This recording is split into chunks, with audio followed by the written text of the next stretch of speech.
So now that the CrossFit Open is over and done with, which by the way, flew by, I thought that I would make a video about 5 common mistakes that you make in CrossFit, 5 mistakes that I have been making in CrossFit, and how to conquer those 5 common mistakes. Say hello to my new friend, by the way, Mr. Kalus.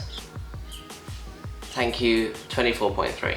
So number 1, which became extremely obvious for me throughout 24.2, is ignoring and not doing everything that you're bad at. Or, controversially, cherry picking workouts that you're really good at. Cherry picking workouts that play to your strengths. So naturally, when you are good at something, you'll want to do it more. Contrastingly, when you're bad at something, that is something that you want to avoid all the time. I know this. 24.2 showed me that I need to stop dicking around with my double unders and just keep hammering away. Now, I made a video where I practiced double unders every single day for a week. I need to be doing that all the time, like every week of the whole year until double unders become my best friend. So avoiding workouts that you're bad at and doing workouts that you're good at is probably the worst thing that you can do in CrossFit, because it is a sport with so much diversity and so much variation. Now, obviously, I'm not saying like, obviously, if you can't do it, you can't do it. If there's a workout with ring muscle ups and you can't do ring muscle up, don't just do or attempt to do ring muscle ups. But what I'm saying is don't avoid that movement altogether. Now, over the past 4 weeks, I've been working really hard with my ring muscle ups, and I am now consistently getting like over 15 reps every week, which is absolutely insane and mind-boggling. And the only way that I managed to do that is by not avoiding it. So obviously understanding that I can't do that movement, but what I can do is all of the strengthening movements around that movement that will help me get to that movement. So I'm talking ring pull-ups, ring kipping, ring toes to ring, like everything ring plus strength accessories like back accessories, tricep accessories, dips, all that sort of stuff. The best thing about CrossFit is that there is always a scalable version that you will be able to do. So instead of avoiding the workout that you don't want to do because you aren't very good at it, choose a scaled option which will help you get to achieving that workout whilst doing the movement that you aren't very good at. Essentially, what I'm trying to say is just ensure that you are always actively doing something to work on your weaknesses and not just like pushing them into a corner and trying to avoid them. You can and 100% should create a fix-it strategy where you write down in like a note or something where you write, I'm not good at this, this is what I need to work on. And the great thing about social media these days, and the great thing about just the internet, is that you can just go to Google or go to YouTube, type in something that you need help with, and there will be thousands and thousands of resources that will help you get better at that specific skill. Then all you need to do is dedicate 5 to 10 minutes at the end of your session or at the beginning of your session practicing these skills, practicing these drills, and I promise you that within a few weeks you will see a huge improvement, which will ensure that you don't end up like me in 24.2 absolutely cacking it.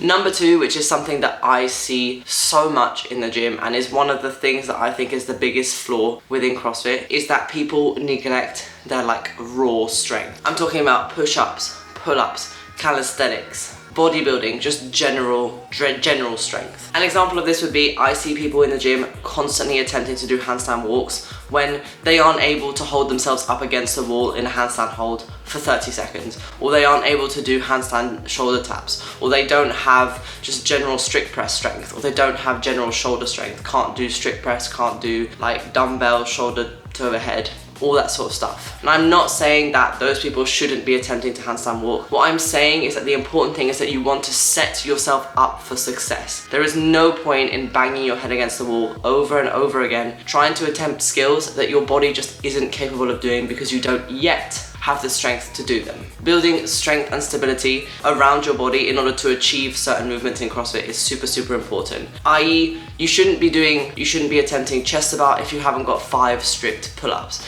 You shouldn't be attempting handstand walks if you can't hold yourself up against the wall for 30 seconds. You shouldn't be attempting bar muscle ups if you can't do 10 pull-ups.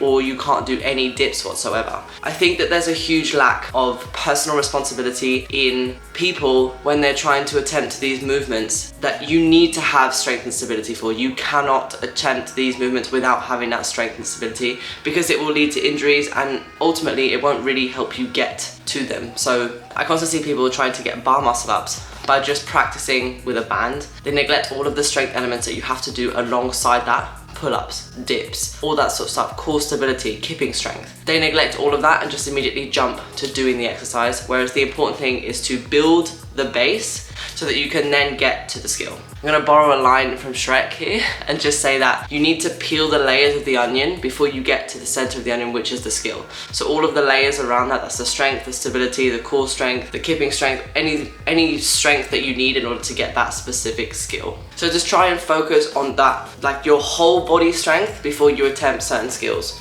Another example, toaster bar. I constantly see people trying to do toaster bar when they don't have any upper body strength, because you need a lot of lat strength to hold yourself in that hollow position. They can't do any strict toaster bar, which is an essential part of a core exercises, which is gonna help you get a toaster bar. So just try to peel back the onion and see what lies at the center in order for you to be able to achieve those specific skills. Number 3 is that mobility is not a fad. Mobility isn't something to joke about. Mobility isn't something that you can just brush under the carpet and hope will get better without having any work being put into it. And honestly, mobility is probably the most important thing to ensure that you are not going to get injured and ensure your longevity within any sport. Being able to move well and being able to move within a range of motion that is comfortable to you is probably the most neglected part of CrossFit. Often people will go into the gym, have like some kind of strength and just think that it's okay to just chuck themselves under weight or try and do things without mobility and stability, and it just scares the life out of me because it is so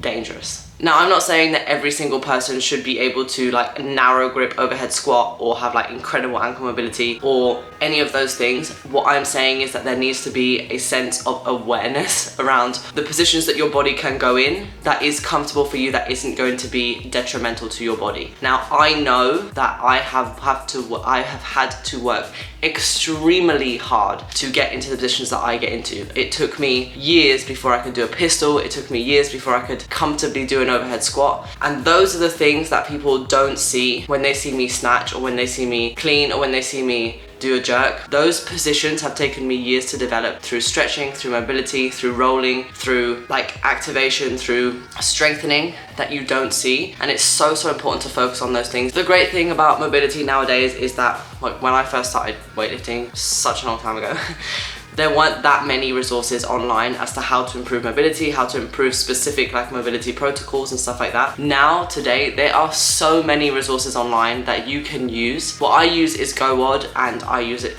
all the time, and it's the best way for me to just have a structure to my stretching, to my mobility, pre-training, post-training, whenever, and it helps me make sure that my body is in the best position possible to attack workouts, to make sure that I am healthy and fit and have a longer like longevity within the sport, injury-free. Now, if you don't want to spend any money on it, there are also loads of free resources like Squat University, loads of free yoga classes on YouTube that you can just use and do over and over again. All of that stuff is super important, and you should take the time to understand your mobility, improve mobility where it's lacking, i.e. ankles, overhead, whatever it may be for you. I promise that it will help you so much in CrossFit and just in general day-to-day life to be less in pain.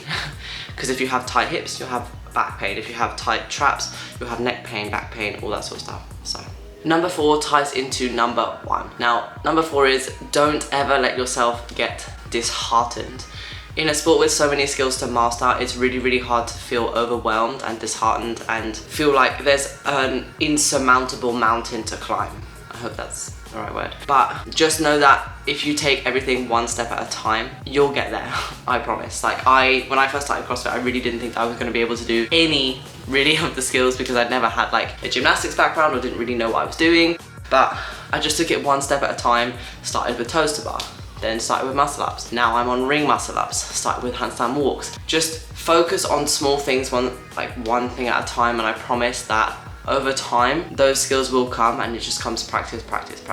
So if something isn't in your repertoire, make a mental note of that. Make a note on your phone. Know that that isn't one of your strengths. Make a plan to do so. I cannot tell you how much I really thought I would never, ever be able to do ring muscle ups. However, with a structured plan that my coach built for me through us having discussions about how I never thought I could do a ring muscle up, here I am 4 weeks later and I can do 15 ring muscle ups in one session. Obviously that is nothing compared to some of the people out there, but it's one of those tiny goals that I set for myself that I really thought that I would never be able to do, yet we did it. So I'm just saying that you can achieve anything that you can do. Just go in with a plan, go in with a vision of what you're going to achieve, and I promise you that you'll be able to do it. Don't ever let yourself doubt yourself, because you can do anything you set your mind to. Now I've saved number 5 because number 5 is my favorite out of all 5 common mistakes or common CrossFit problems. Now in a CrossFit box, I know that everyone has the best intentions when like offering to help people, and I never want to make it seem like those people are wrong or